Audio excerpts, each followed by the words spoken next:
ವಿಮೋಚನಕಾಂಡ ಅಧ್ಯಾಯ 33. ಬೆಟ್ಟವನ್ನು ಬಿಟ್ಟು ಹೊರಡಲು ಆಜ್ಞೆ. ಮೋಶೆಗೆ ಸರ್ವೇಶ್ವರ ಸ್ವಾಮಿ ಹೇಳಿದ ಮಾತುಗಳಿವು. ನೀನು ಈಜಿಪ್ಟಿನಿಂದ ಕರೆದು ತಂದ ಜನರನ್ನು ನಿನ್ನ ಸಂಗಡ ಕರೆದುಕೊಂಡು ಈ ಸ್ಥಳ ಬಿಟ್ಟು ತೆರಳು.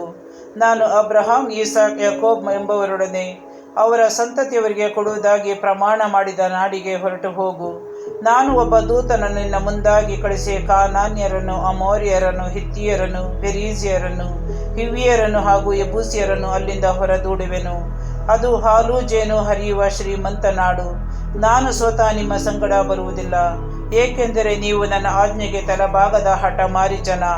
ದಾರಿಯಲ್ಲೇ ನಾನು ನಿಮ್ಮನ್ನು ಸಂಹರಿಸಬೇಕಾಗಬಹುದು. ಈ ದುಃಖಕರವಾದ ಮಾತುಗಳನ್ನು ಕೇಳಿ ಇಸ್ರಾಯೇಲರು ಶೋಕತಪ್ತರಾದರು. ಒಬ್ಬರೂ ಒಡವೆ ವಸ್ತ್ರಗಳನ್ನು ಧರಿಸಿಕೊಳ್ಳಲಿಲ್ಲ, ಏಕೆಂದರೆ ಮೋಶೆಯ ಮುಖಾಂತರ ಸರ್ವೇಶ್ವರ, ನೀವು ನನ್ನ ಆಜ್ಞೆಗಳಿಗೆ ಬಗ್ಗದ ಹಠಮಾರಿಗಳು.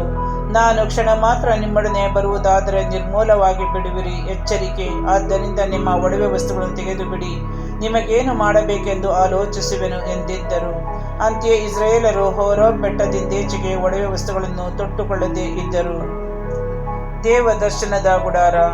ಮೋಶೆ ಗುಡಾರವನ್ನು ಪಾಳೆಯದ ಹೊರಗೆ ದೂರದಲ್ಲಿ ಹಾಕಿಸುತ್ತಿದ್ದನು. ಅದಕ್ಕೆ ದೇವದರ್ಶನದ ಗುಡಾರ ಎಂದು ಹೆಸರಿಟ್ಟನು. ಸರ್ವೇಶ್ವರನಿಂದ ಉತ್ತರವನ್ನು ಬಯಸುತ್ತಿದ್ದವರೆಲ್ಲರೂ ಪಾಳೆಯದ ಹೊರಗಿದ ದೇವದರ್ಶನದ ಗುಡಾರಕ್ಕೆ ಹೋಗುತ್ತಿದ್ದರು. ಮೋಶೆ ಗುಡಾರಕ್ಕೆ ಹೋಗುವಾಗಲೆಲ್ಲ ಜನರೆಲ್ಲರೂ ಎದ್ದು ತಮ್ಮ ತಮ್ಮ ಡೇರೆಗಳ ಬಾಗಿಲಲ್ಲಿ ನಿಂತು ಮೋಶೆಯ ಗುಡಾರದೊಳಗೆ ಹೋಗುವ ತನಕ ಅವನ ಹಿಂದೆ ನೋಡುತ್ತಿದ್ದರು. ಮೋಶೆ ಗುಡಾರದೊಳಗೆ ಹೋದ ಕೂಡಲೇ ಮೇಘಸ್ತಂಭವೊಂದು ಹಿಡಿದ ಗುಡಾರದ ಬಾಗಿಲಲ್ಲಿ ನಿಲ್ಲುತ್ತಿತ್ತು. ಆಗ ಮೋಶೆಯ ಸಂಗಡ ಸರ್ವೇಶ್ವರ ಮಾತಾಡುತ್ತಿದ್ದರು. ಆ ಮೇಘಸ್ತಂಭ ಗುಡಾರದ ಬಾಗಿಲಲ್ಲಿ ನಿಲ್ಲುವುದನ್ನು ಜನರೆಲ್ಲರೂ ನೋಡಿ ಎದ್ದು ನಿಂತು ತಮ್ಮ ತಮ್ಮ ಡೇರೆಗಳ ಬಾಗಿಲಲ್ಲಿ ಅಡ್ಡ ಬೀಳುತ್ತಿದ್ದರು.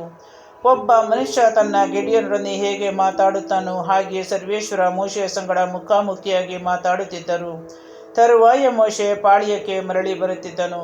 ಆದರೆ ನೂನನ ಮಗನಾದ ಯೆಹೋಶುವ ಎಂಬ ಹೆಸರುಳ್ಳ ಯುವಕನೊಬ್ಬನು ಮೋಶೆಯ ಶಿಷ್ಯನಾಗಿ ಆ ಗುಡಾರದಲ್ಲೇ ಇರುತ್ತಿದ್ದನು. ಅದನ್ನು ಬಿಟ್ಟು ಹೋಗುತ್ತಿರಲಿಲ್ಲ. ಜನರೊಡನಿರಲು ಸ್ವಾಮಿ ಮಾಡಿದ ವಾಗ್ದಾನ. ಮೋಶೆ ಸರ್ವೇಶ್ವರ ಸ್ವಾಮಿಗೆ, ಈ ಜನರನ್ನು ಈ ನಾಡಿಗೆ ನಡೆಸಿಕೊಂಡು ಹೋಗಬೇಕೆಂದು ನನಗೆ ನೀವು ವಿಧಿಸಿದಿರಿ. ನನ್ನ ಸಂಗಡ ಬೇರೆ ಯಾರನ್ನು ಕಳುಹಿಸುವಿರೆಂದು ನನಗೆ ತಿಳಿಸಲಿಲ್ಲ.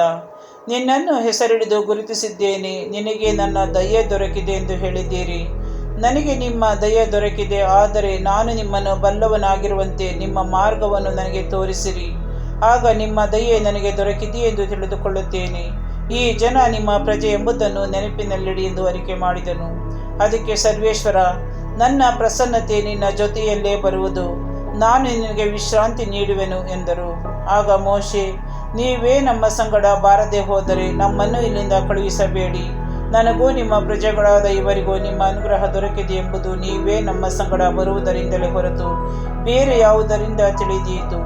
ನೀವು ಬರುವುದರಿಂದ ನಾನು, ನಿಮ್ಮ ಪ್ರಜೆಗಳಾದ ಇವರು ಜಗದಲ್ಲಿರುವ ಬೇರೆ ಎಲ್ಲ ಜನಗಳಿಗಿಂತಲೂ ವಿಶಿಷ್ಟರಾದವರೆಂಬುದು ಖಚಿತವಾಗುವುದು ಎಂದನು. ಅದಕ್ಕೆ ಸರ್ವೇಶ್ವರ, ನಿನ್ನ ಕೋರಿಕೆಯಂತೆ ಮಾಡುವೆನು, ಏಕೆಂದರೆ ನೀನು ನನ್ನ ಅನುಗ್ರಹಕ್ಕೆ ಪಾತ್ರನು. ನಿನ್ನನ್ನು ಹೆಸರಿಡಿದು ಗುರುತಿಸಿದ್ದೇನೆ ಎಂದು ಮೋಶೆಗೆ ಹೇಳಿದರು. ಆಗ ಮೋಶೆ, ನಿಮ್ಮ ಮಹಿಮೆಯನ್ನು ದಯಮಾಡಿ ನನಗೆ ತೋರಿಸಿ ಎಂದು ವಿನಂತಿಸಿದನು. ಸರ್ವೇಶ್ವರ, ನನ್ನ ಒಳ್ಳೆಯತನವೆಲ್ಲ ನಿನ್ನೆದುರಿಗೆ ಹಾದು ಹೋಗುವಂತೆ ಮಾಡುವೆನು. ಸರ್ವೇಶ್ವರನಾದ ನನ್ನ ನಾಮದ ಮಹತ್ವವನ್ನು ನಿನ್ನೆದುರಿಗೆ ಪ್ರಕಟಿಸುವೆನು. ಯಾರ್ಯಾರ ಮೇಲೆ ದಯೆ ಇಡಲು ಆಶಿಸುತ್ತೇನೋ ಅವರ ಮೇಲೆ ದಯೆ ಇಡುತ್ತೇನೆ. ಯಾರ್ಯಾರನ್ನು ಕರುಣಿಸಲು ಆಶಿಸುತ್ತೇನೋ ಅವರನ್ನು ಕರುಣಿಸುತ್ತೇನೆ ಎಂದರು. ಮತ್ತೆ ಅವರು, ಆದರೆ ನೀನು ನನ್ನ ಮುಖವನ್ನು ನೋಡಲಾಗದು, ಏಕೆಂದರೆ ನನ್ನನ್ನು ನೋಡಿದ ಮಾನವ ಜೀವಂತನಾಗಿ ಉಳಿಯಲಾರ ಎಂದು ಹೇಳಿದರು. ಇನ್ನು ಮೋಶೆಗೆ, ಇಗೋ, ನನ್ನ ಸಮೀಪದಲ್ಲೇ ಒಂದು ಸ್ಥಳವಿದೆ. ನೀನು ಆ ಬಂಡೆಯ ಮೇಲೆ ನಿಂತಿರು. ನನ್ನ ಮಹಿಮೆ ನಿನ್ನೆದುರಿಗೆ ದಾಟಿ ಹೋಗುವಾಗ ನಾನು ಆ ಬಂಡೆಯ ಸಂದಿನಲ್ಲಿ ನಿನ್ನನ್ನು ಇರಿಸಿ ನಿನ್ನ ಮುಂದೆ ನಾನು ಹಾದು ಹೋಗುವ ತನಕ ನಿನ್ನನ್ನು ನನ್ನ ಕೈಯಿಂದ ಮುಚ್ಚುವೆನು. ಬಳಿಕ ನಾನು ಕೈ ತೆಗೆವೆನು. ಆಗ ನೀನು ನನ್ನ ಹಿಂಭಾಗವನ್ನು ನೋಡುವೆ, ಆದರೆ ನನ್ನ ಮುಖ ಕಾಣಿಸದು ಎಂದು ಸರ್ವೇಶ್ವರ ಹೇಳಿದರು.